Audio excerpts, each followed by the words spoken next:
성경 전체에서 하나님께서 위대하게 쓰셨던 사람들 가운데 한때는 사기꾼 같은 사람이 있었습니다. 이 사람은 자신의 수단 방법을 가리지 아니하고 자신의 욕망을 채우기 위해서, 자신이 가지고 싶은 것을 가지기 위해서 아버지조차도 버려버리고 하나밖에 없는 형도 버려버리고 나중에 원수가 되어버리는, 그리고 나중에 처갓집 장인의 재산까지도 탐을 내었던 한 사람이 있습니다. 이 사람은 바로 야곱이라는 사람입니다. 이사야 41장 14절은 단적으로 이 야곱에 관해서 하나님께서 이렇게 말씀하셨습니다. 이 지렁이 같은 야곱아, 지렁이 같은 인생을 살았습니다. 지렁이의 특징 한 가지만 소개한다면, 지렁이는 진흙탕 속에, 다시 말해서 시공창 속에 썩어버리는 흙 속에 파묻혀 있는 것이 지렁이입니다. 이 지렁이는 하늘을 고개를 들 줄 모릅니다. 그 땅 속에 시공창에 파묻혀 있는 것이 전부인 줄 알고 있습니다. 지렁이는 앞뒤가 없습니다. 분별하지 못합니다. 지렁이는 척추가 없습니다. 마음대로 휘어집니다. 세상의 환경 따라서 기회주의자가 되어서 여기 붙었다가 저기 붙었다가 이렇게 살아가는 그런 인생이 야곱의 인생이었습니다. 단적으로 하나님께서는 지렁이라고 그렇게 표현하고 있습니다. 오늘 이 지렁이 같은 야곱은 한때는 어떤 모습이었습니까? 아버지 이삭에게 축복을 받아내려고 형 에서가 받아야 할 복을 대신 자신이 에서처럼 위장을 해서 들어가서 목소리까지 이 사람 바꿔가면서 아버지 이삭에게 축복을 받아냈던 사람이었습니다. 아버지를 속였습니다. 하나밖에 없는 형입니다. 그것도 쌍둥이입니다. 먼저 간발의 차이로 태어났던 이 에서를, 그 장자권을 가로채기 위해서 죽 한 그릇에 장자권을 팔으라고 말하면서 장자권을 빼앗았던 사람이 야곱이었습니다. 나중에 하란 땅에서 그런 처갓집 생활을 20년을 하는 동안 라반이라는 그 장인이 가지고 있는 많은 양떼가 탐이 났습니다. 그래서 그 양떼를 탐을 낸 나머지 이 사람은 버드나무, 살구나무, 신풍나무 가지 앞에 라반의 양떼를 세워놓고 전부 체질을 바꿔서 자신의 양으로 만들었던 사람이 바로 이 야곱이었습니다. 이 사람은 한마디로 자신의 목적 달성을 위해서는 아버지도 눈에 보이지 않습니다. 형도 눈에 보이지 않습니다. 장인조차도 이 사람은 아랑곳 없습니다. 이렇게 자신의 목적 달성을 위해서 살아왔던 이 사람이 하나님께서 지켜보시다가 창세기 32장 24절 말씀을 보게 되면 야복나루 터에서 야곱을 기다리셨습니다. 성경은 이렇게 강조하고 있습니다. 창세기 32장 24절에 어떤 사람이 밤은 깊어가는데 홀로 남은 이 야곱과 씨름하다가 하나님께서 어떤 사람, 하나님께서 야곱을 치고 들어왔습니다. 이때 야곱은 얻어맞아서 하나님께서 치심으로 야곱의 환도뼈가 위골되었습니다. 이 위골됐단 말은 한자의 말씀을 보게 되면 어긋날 위 탈골자를 쓰고 있습니다. 영어 성경에는 히프 조인트 뼈입니다. 뼈가 빠져버렸습니다. 하나님께서 치셨습니다. 사람 만들기 위해서. 그런데 이 사람이 하나님께 얻어맞고도 처음에는 자신의 몸을 통해서 체험을 했습니다. 이 사람은 이때부터 절룩거립니다. 하나님께서 치시기 때문에 그 흔적이 남아 있습니다. 그런데 이 사람은 창세기 32장 사건이 끝난 후에 이 사람은 어디로 가야 하냐면 창세기 18장 20절에 나타나는 베델에서 하나님을 만난 적이 있습니다. 하나님께서 약속을 하셨습니다. 너는 이 땅으로 돌아오게 할지라. 반드시 넌 베델로 와야 된다는 것입니다. 그런데 이 사람 베델 가기 싫었습니다. 베델은 하나님의 집입니다. 오늘날 교회를 말합니다.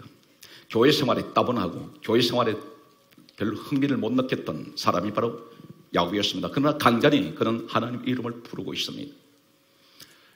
이러한 사람 야곱은 창세기 32장 야복나루 사건이 끝난 후에 이 사람은 창세기 33장 17절에 와서 이 사람은 베델로 가야 할 사람이 어디로 오냐면 숫곳에 와서 성경은 이렇게 강조하고 있습니다.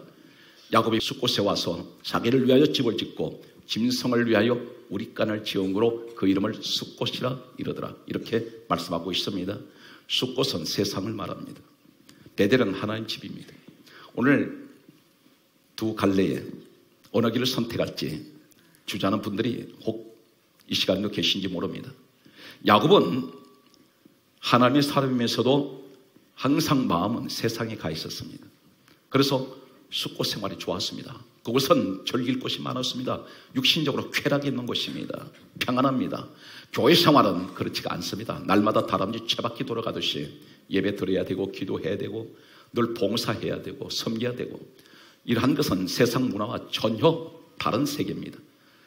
야곱은 어쩌면 그런 베델 생활이 싫었는지 모릅니다. 그래서 숫곳을 택해서 가서 그는 그곳에 정착을 했습니다.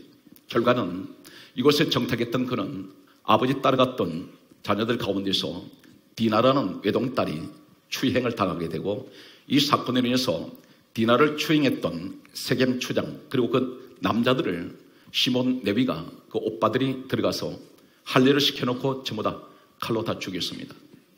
이 사건으로 인해서 야곱은 청천벽력 같은 큰 난관에 봉착하게 됩니다. 마치 풍전등화 같은 바람 앞에 등불이 되었습니다. 언제 꺼질지 모릅니다. 사방에서 야곱 일행을 가족들을 죽이기 위해서 수많은 부족들이 옥죄어 오기 시작합니다. 점점 더 조여오는 이 위기 속에서 하나님께서 말씀이 들려왔습니다. 바로 그 말씀이 오늘 창세기 35장 1절에 야곱아 일어나 베델로 올라와서 내게 단을 쌓으라. 이 단이란 말은 히브리어로 따르시겠습니다. 미체바. 거기에 따라서 미체바. 이 단이라는 한글에는 단으로 되어 있습니다. 그러나 히브리어 원어에는 미체바라고 말합니다. 이 미체바가 바로 무엇을 말하냐면 죽다, 죽이다 이런 의미를 가지고 있습니다. 이 단이라는 곳은 예배 자리입니다. 하나님께 제사 지는 자리인데 하나님께서 왜 단을 쌓으라고 말씀합니까? 베델, 오늘 복음적으로 교회에 와서 단을 쌓아 예배 자리예요. 그 자리에서 예배 단을 쌓으라 이 말씀 무슨 말씀일까요? 오늘 야곱은 어떤 모습이었습니까? 하나님께서 계속 지켜보셨습니다. 처음에는 야곱 몸을 통해서 깨닫게 하시기 위해서 하나님 직접 개입하셔서 야곱 몸을 쳐서 그런 꺾으시고 체험하게 하셨는데 불구하고 이 사람은 세상 길로 계속해서 고집하며 미련을 가지고 숫곳에 갔을 때에 두 번째는 하나님께서 그 자녀들을 통해서 눈앞에서 아버지 눈앞에서 불순종하는 아버지 눈앞에서 자녀들이 당하는 비극적인 일들을 목격을 하게 합니다. 우리의 모습인지 모릅니다. 때로는 내 몸을 통해서 하나님께서는 질병이라는 것을 통하여 나를 망하게 하거나 고통 주기 위해서 하신 것이 아니라 나를 체험하기 위해서 하나님을 만나게 하기 위해서 때때로 내게 어떤 육신의 질병을 통해서 나를 깨닫게 할 때가 있습니다. 이때 내가 깨닫고 하나님 앞에 더 가까이 엎드려야 되는데 그러면서도 야곱 같은 사람은 숫곳으로 향해서 갔을 때에 그곳에 따라갔던 세상 좋아했던 아버지 따라갔던 자식들이 아버지 때문에 환난 당하는 모습을 보면서 하나님께서는 보여주십니다. 내가 너한테 직접 너한테 개입했는데 깨닫지 못하고 고치지 못하니 세상 줄을 끊지 못했을 때에 결국 그 세상을 좋아했던 아버지 따라갔던 너 자녀들이 당하는 것은 너희가 그것을 선택했기 때문에 이것은 누구를 원망할 일이 아니라는 것입니다. 이때 하나님의 음성이 들려오기를 그럼에도 불구하고 하나님께서는 야곱 이름을 부르셔서 베델로 올라와서 그 단사람 미체바 무슨 말합니까? 이제는 하나님 앞에 나와서 예배를 드리면 너희가 죽어야 된다.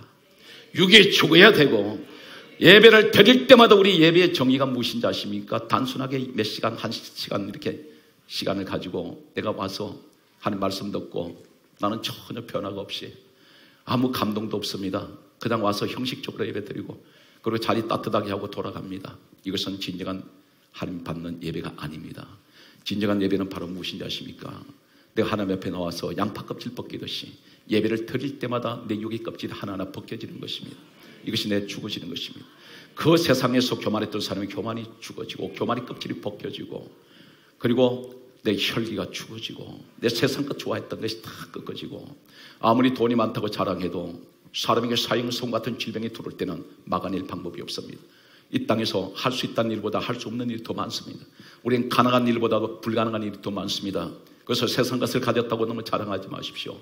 그것은 하나님 보실 때 대단한 교만이 될 수가 있습니다. 구약 제사를 보게 되면 항상 하나님의 앞에 단에 드려지는 모든 제물은 살아있는 제물이 되지 않습니다.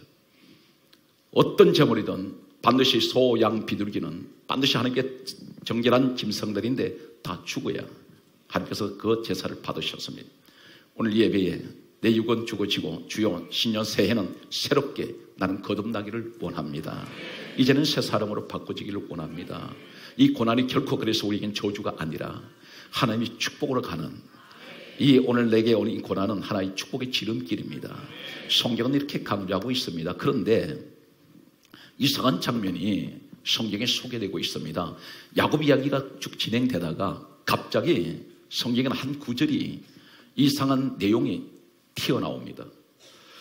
아무리 생각해도 이해가 되지 않습니다. 그 내용이 바로 무엇이냐면 베델로 올라오라고 말씀하신 하나님께서 베델로 이 야곱을 부르시면서 베델로 올라가는 이 야곱 일행들의 내용 가운데 오늘 본문 내용을 보게 되면 창세기 35장 8절 말씀을 보게 되면 엉뚱한 이야기가 등장합니다. 리브가의 유모 드보라가 죽음에 이 드보라를 상수리 나무 아래 장사하였더라 이렇게 말씀하고 있습니다. 엉뚱한 내용이 나옵니다. 성경 문맥으로 보게 되면 창세기 35장 7절 야곱 이야기와 창세기 35장 9절에 7절과 9절을 연결시키면 자연스럽게 문맥이 이어집니다. 그런데 여기 중간에 갑자기 유모가 죽었다는 이야기가 등장하고 있습니다. 왜 그렇습니까? 그런데 이 유모가 죽고 났을 때 바로 이어서 하나님께서 기다렸던 듯이 8가지 축복을 야곱에게 주고 계십니다. 오늘 사랑하는 성도 여러분, 이 말씀을 듣고 계신 여러분들은 반드시 오늘 8가지 신년 새해 첫 주일날 오늘 이 말씀을 여러분 것으로 받으시기 바랍니다. 그렇다면 전제가 무엇일까요? 유모가 죽어야 된다는 의미가 어떤 것일까요? 우선 8가지 야곱이 받았던 축복을 먼저 소개하겠습니다. 오늘 이 말씀을 그대로 믿음으로 받는 사람이 주인이 됩니다. 내가 주인공이 될 수가 있습니다. 믿음으로 받으십시오. 성경 말씀을 소개하겠습니다. 유모가 창세기 35장 8절에 유모가 죽어서 산수리 나무 아래 장사하였더라 이 말씀이 끝나면서 바로 이어서 창세기 35장 9절은 첫 번째 야곱에게 주신 축복은 하나님께서 야곱에게 나타나셨습니다.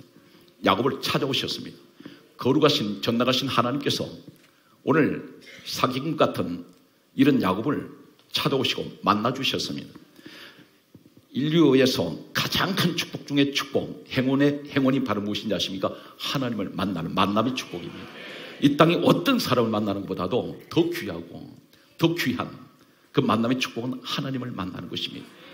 가장 먼저 하나님은 야곱을 당신 스스로가 찾아오셔서 만나주셨습니다. 두 번째 축복은 어떤 축복을 받았습니까? 창세기 35장 9절 말씀 보게 되면 첫 번째는 하나님 만나주시니 두 번째는 하실 말씀이 복을 주셨습니다. 우리 하나님은 반드시 사람을 만나실 때 전제가 복을 주십니다. 세 번째는 어떤 축복을 받았습니까? 창세기 35장 10절 말씀을 보게 되면 하나님께서 이스라엘이라고 이름을 부르십니다. 이 사건이 대단한 사건일까요? 참고로 말씀드립니다. 하나님께서 창세기 32장 24절 사건에서 야복 나루터에서 하나님은 야곱의 환도뼈를 치신 후에 너 이름이 무엇이냐 그렇게 물으셨습니다. 이 야곱이 하는 말이 야곱입니다. 그때 하나님께서 말씀하시기를 너는 이제 야곱이라 하지 아니하겠고 이스라엘이라 하라 이렇게 이름을 지어주셨는데 실질적으로 성경에서 하나님이 최초로 이스라엘이라고 부르셨던 적은 바로 창세기 35장 10절입니다. 여기서 처음으로 하나님이 이스라엘아 이렇게 부르십니다. 이스라엘의 말은 이긴 자란 뜻입니다. 야복 나루터에서 하나님께서 이스라엘 이름 지으신 것은 네가 나와 겨루어 이겼습니다. 그리하여 그 이름을 이스라엘이라 하셨습니다. 오늘 야곱이 받았던 세 번째 축복은 이스라엘의 축복, 이긴 자의 복을 받습니다. 어떻게 해서 받았습니까? 유모가 죽었을 때 야곱이 기도하지 않았습니다. 유모가 죽었을 때 하나님께서는 바로 주신 것이 하나님 나타나셔서 만나주시고 복을 주시며 세 번째는 이스라엘 이름을 불러주셨습니다. 네 번째는 어떤 축복을 하나님께서 약속하셨습니까? 창세기 35장 11절 말씀을 보게 되면 네 번째는 이렇게 말씀합니다. 나는 전능한 하나님이라. 야곱에게 왜 이렇게 말씀하십니까? 우리 하나님 당연히 전능하시죠. 그런데 야곱에게 하실 말씀은 나는 전능한 하나님이다. 전능하다 이 말이 무슨 말입니까? 못하실 일이 없고 불가능이 없으시고 능치 못할 일이 없는 분, 무슨 일이든지 그분은 다 이루어내신 분입니다. 야곱이 하시는 말씀은 나는 너를 위해서 못할 일이 없어. 나는 죽은 자도 살려내는 하나님이야. 내가 너에게 나는 전능한 하나님이다. 다섯 번째는 무엇을 말씀하고 있습니까? 창세기 35장 11절 말씀을 보게 되면 다섯 번째 축복은 생육하라 이렇게 말씀하고 있습니다. 이 생육이라는 것은 한자에 보게 되면 날생 기를 육자를 쓰고 있습니다. 너는 장수의 복을 받으며 건강의 복을 받으라. 자손 대대로 이 축복을 약속을 하고 있습니다. 여러분 가정이 이 복을 받으시기 바랍니다. 여섯 번째는 무엇을 말씀하고 있습니까? 창세기 35장 11절에는 번성하라 이렇게 말씀합니다. 일곱 번째는 어떤 축복이 있습니까? 창세기 35장 11절 말씀 보게 되면 자손의 축복을 약속을 하고 있습니다. 민족을 이룬다 했습니다. 나 한 사람 몸을 통해서 태어난 이 자녀가 민족을 이루는 엄청난 자신의 축복을 하나님께서는 약속을 하고 있습니다. 엄청난 감당할 수 없는 축복을 하나님 계속 부어주십니다. 여덟 번째는 무엇을 말씀하고 있습니까? 창세기 35장 12절 말씀을 보게 되면 땅의 축복을 말씀하고 있습니다. 하나님께서 복 있는 땅을 다 주시겠다고 약속을 하고 있습니다. 이 1년에 8가지 이 축복이 도대체 어떻게 주어졌을까요? 바로 그 앞에 전제되어 있는 창세기 35장 8절에 더불어 유모가 죽었을 때 상수리 나무 아래 묻었을 때 이 축복이 주어졌습니다. 그렇다면 이 유모의 비밀이 무엇일까요? 오늘 더불어 인부는 어떤 사람이었을까요? 이 사람이 어떤 여인입니까? 성경을 추적을 하면 창세기 24장 59절 말씀 보게 되면 바로 야곱의 아내 리브가가 시집 올 때 이 유모가 함께 시집 오는 이 리브가 따라서 같이 왔습니다. 그렇다면 창세기 2장 24절 말씀을 보게 되면 부부는 한 몸이라 했는데 아내의 유모는 당연히 남편의 유모이기도 합니다. 부부는 한 몸이기 때문에. 그런데 유모가 죽었습니다. 유모가 하는 일은 무엇일까요? 항상 시중 들어주는 일, 항상 보살펴주고 항상 도와주고 항상 거들어주며 항상 입혀주고 씻겨주는 자리, 항상 내 옆에 이런 사람이 유모입니다. 혹 이 자리에 영적인 유모가 없습니까? 믿음의 유모는 없나요? 최소한 지난 한 해까지 교회는 다녔는데 항상 내게는 유모가 따라다닙니다. 나를 끌어주지 않으면 교회에 나올 수가 없습니다. 아내가 영적인 유모가 될 수 있습니다. 한 번도 내 스스로 교회 나오겠다고 생각해 본 적이 없습니다. 아내의 잔소리 때문에, 아내의 성화에 못 이겨서 어쩔 수 없이 교회에 따라 나온 남편이 계신지 모릅니다. 교회 안에 믿음이 없다 보니 때로는 여러 사람 손에 의해서 끌려서 오듯이 교회로 따라옵니다. 항상 챙겨줘야 됩니다. 보살펴줘야 됩니다. 이러한 내게 유모가 죽어야 합니다. 유모 관계가 끊어져야 됩니다. 유모가 없어도 나 혼자 설 수 있어야 됩니다. 유모가 없어도 나 혼자 내 발로 교회로 올 수 있어야 됩니다. 장성한 자가 되어야 됩니다. 내가 2016년도에 실패하지 않는 그 삶은 어떤 것일까요? 장성한 자가 되어야 됩니다. 일어나야 합니다. 더 이상 나를 붙잡아 주지 않아도 이제는 내 스스로 설 수 있는 믿음의 자리에 서 있어야 됩니다. 장성한 자가 되어야 됩니다. 내 스스로 누가 강조하지 않아도 내가 기도하고 내 스스로가 예배 드리고 내 스스로가 하나님 앞에 예물도 드릴 수 있는 이런 믿음이 되어야 됩니다. 성경은 반드시 이렇게 말씀합니다. 심은 대로 거두고 행한 대로 갚으신다고 했어요. 하나님이 계산한 대로 계산하십니다. 그래서 우리는 흔히들 이렇게 생각할 때가 있어요.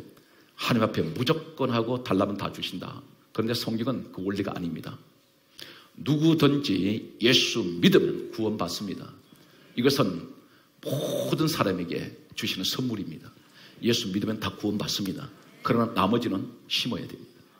내가 기도를 그만큼 심으면 반드시 성경 강조하고 있습니다. 무엇이든지 믿고 구하는 것은 받은 줄로 믿어라. 그러니까 믿고 구하는 것은 받은 줄로 믿어라 했습니다.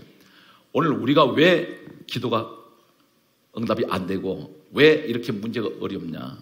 성경 강조하고 있습니다. 야고보서 4장 2절에 네가 얻지 못한 것은 구하지 아니하며 기도하지 않기 때문에 못 주신다는 것입니다.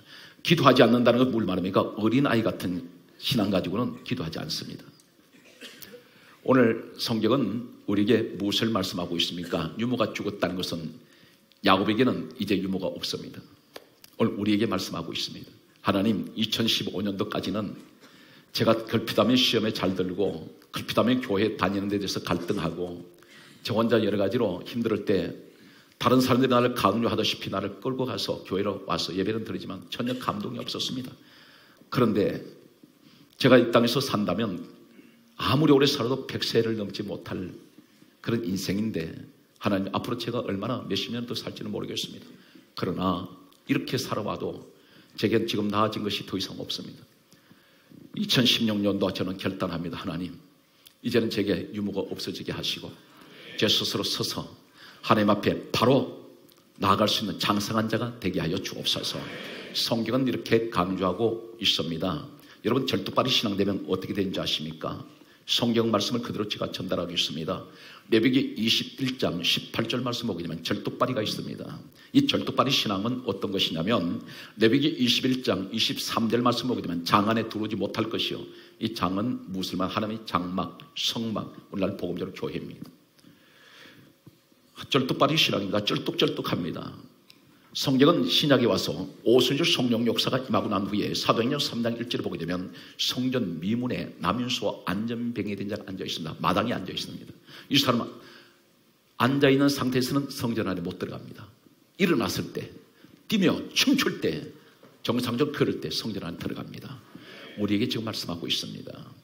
우리 신앙은 결코 약한 자의 신앙이 되면 안 됩니다. 모세가 걸어갔던 40년 광야에 있습니다. 이 광야는 사막입니다. 이 사막은 어린아이가 못 갑니다. 지혈이 30도 이상 달아오르고 머리바닥에 푹푹 빠집니다. 40년을 가야 합니다. 이 광야를 가리켜서 사도행전 7장 38절은 교회라고 말씀하고 있습니다. 이 교회 생활이 어린아이 신앙 가지고는 견디지 못합니다. 장성한 자가 되어야 됩니다. 조금 걷다가 어린아이 신앙은 넘어져 버립니다. 그런데 이곳에 들어갔던, 가나안 땅에 들어갔던 그 사람들이 먹는 것이 따로 있습니다. 여호수아 5장 11절에 보게 되면 광야에서 먹던 만나는 거쳐져 버리고 끝이 나버리고 가나안 땅에는 다른 음식이 있습니다. 무교병과 볶은 곡식을 먹으라 그랬습니다. 볶은 곡식. 이 볶은 곡식은 씨앗입니다. 누가복음 8장 11절에 씨는 말씀인데 말씀을 받아 먹을 때 가나안, 저 천국의 축복을 받는 사람은 어떤 사람이 받아야 됩니까? 볶은 곡식이란 말은 불을 통과한 씨앗입니다. 이건 대단히 딱딱합니다. 치아가 강하지 않으면 씹을 수가 없습니다. 어린아이 신앙 가지고는 가나안 못 들어갑니다. 다 광야에서 실패해버립니다. 하나님은 우리에게 말씀합니다. 언제 질병 들어옵니까? 면역력이 떨어질 때. 내가 면역력이 강하면 어떤 질병도 다 막아냅니다. 오늘 여러분 2016년도는 여러분 강한 영적 면역력, 그리고 육신의 면역력이 강해서 우리가 질병을 이기는, 그리고 사단의 시험을 이기는 우리 성도 되시기를 바랍니다. 성경 말씀을 보게 되면 이렇게 또 말씀하고 있습니다. 사단 마귀가 언제 누구를 노리느냐면 성경은 그렇게 지적을 하고 있습니다. 신명기 25장 18절 말씀을 보게 되면 아말렉이라는 자가 있는데 하나님 백성들이 길을 갈 때 뒤에서 떨어진 약한 자를 친다 그랬습니다. 따랐어요. 뒤에 떨어진 약한 자를 사단 마귀는 노리고 있습니다. 뒤에 떨어졌다는 뭘 말합니까? 제일 뒤에 쳐져 있습니다. 신앙생활에 뒤쳐져 있습니다. 그리고 약한 자, 어린아이 같은 사람, 사단 마귀는 노리고 있습니다. 그렇다면 반대로 강한 자는 사단 마귀가 원하지 않습니다. 가까이 오지 못합니다. 그래서 이 시간에 사랑하는 성도 여러분, 2016년도는 우리가 성공의 길로 가기 위해서는 강한 자가 되어야 됩니다.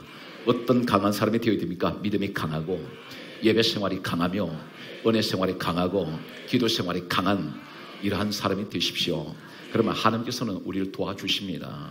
그분이 밀어주시면 세상에 어떤 수많은 사람들이 밀어주지 않아도, 그들이 아무리 도와주지 않아도 하나님 한 분이면 한몫도 부족한 것이 없습니다.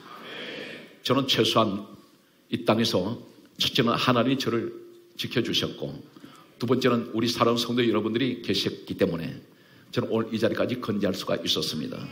여러분에게 마찬가지입니다. 첫째는 하나님이 계시고 여러분이 섬기는 교회가 있지 않습니까? 교회는 강력한 성령 역사가 있는 곳입니다. 그리고 하나님이 세우신 주의 종이 여러분 뒤를 밀고 있지 않습니까? 자신 있게 세상을 향해서 기죽지 말고 나가셔서 오직 강한 자가 되셔서 하나님께 영광 돌리십시오.